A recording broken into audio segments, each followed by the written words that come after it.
प्रभु यीशु मसीह के मधुर और मीठे नाम में आज दिनांक 1 फरवरी दिन मंगलवार को हम आप सबका स्वागत करते हैं। आज के दिन के लिए जो वचन है वह लिया गया है उत्पत्ति की पुस्तक उसका 24 अध्याय उसका 20 पद।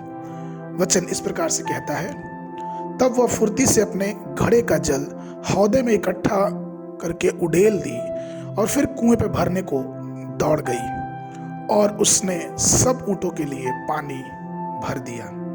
प्रभु में मेरे प्रिय लोगों, ये जो बाइबल का वचन है ये हम उस घटना को दर्शाता है जब परमेश्वर के विश्वास पात्र दास इब्राहिम ने अपने सेवक एलियाजर को अपने पुत्र के लिए एक दुल्हन खोजने के लिए मेसोपोटामिया में भेजा।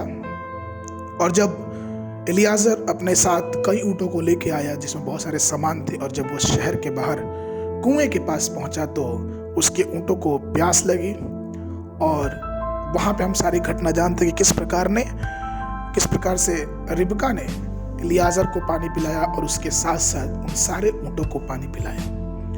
आज मैं आपका ध्यान ऊँट के तरफ लेके जाना चाहता हूँ और उस ऊँट से हम कुछ आज के दिन सीखेंगे। पहली चीज अगर हम और आप देखें तो ऊँट जब बैठता या उठता है तो वो घुटने को अपना मेन बल मानता है। मुख्य जो बल उसका जाता है वो घुटने पे जाता है। या फिर ऊँट बैठता है या फिर उठता है। अगर वो पानी पीने बैठे, आराम करने बैठे, वो उसका जो बल है वो घुटने पे सबसे ज्यादा अधिक आता है।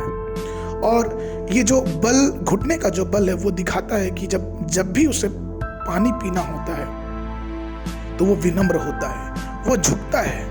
और मैं आज इसी पे आपसे चर्चा करना चाहूंगा कि हम भी प्रभु के सामने एक ऊंट के समान अपना जीवन बिताएं। जब हम प्रभु के सामने आते हैं तो हम घुटनों पे आना सीखें। घुटने पे आना एक आज्ञाकारिता को प्रदर्शित करता है।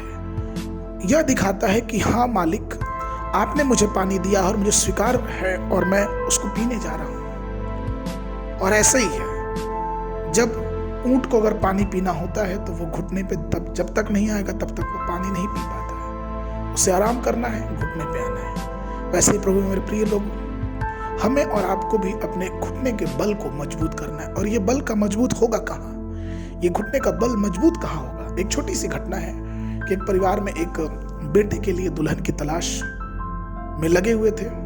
और एक बार उस परिवार के लोगों ने अपने बेटे के लिए सुना कि एक लड़की है, एक महिला है जो कि बहुत अच्छी है।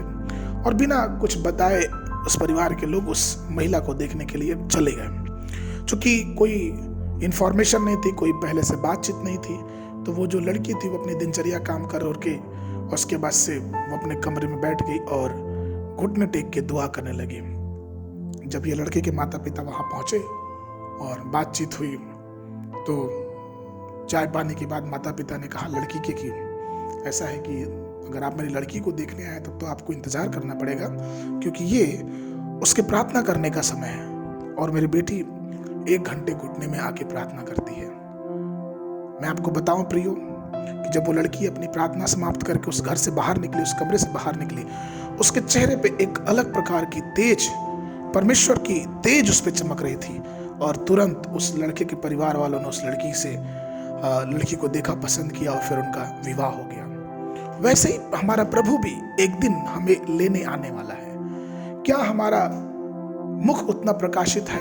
क्या हम घुटने पे आके, घुटने के बल आके क्या हम प्रार्थना करते हैं? क्या हम अपनी सेवा को और अच्छी सेवकाई बदलते हैं? क्या हम अपने प्रार्थना को, अपने निवेदन को, अपनी चीजों को प्रभु के सामने घुटने पे लाके करते हैं? इसलिए प्रभु मेरे प्रिय लोगों, आइए जब भी हम प्रार्थना करें हम घुटने का जीवन बिताएं।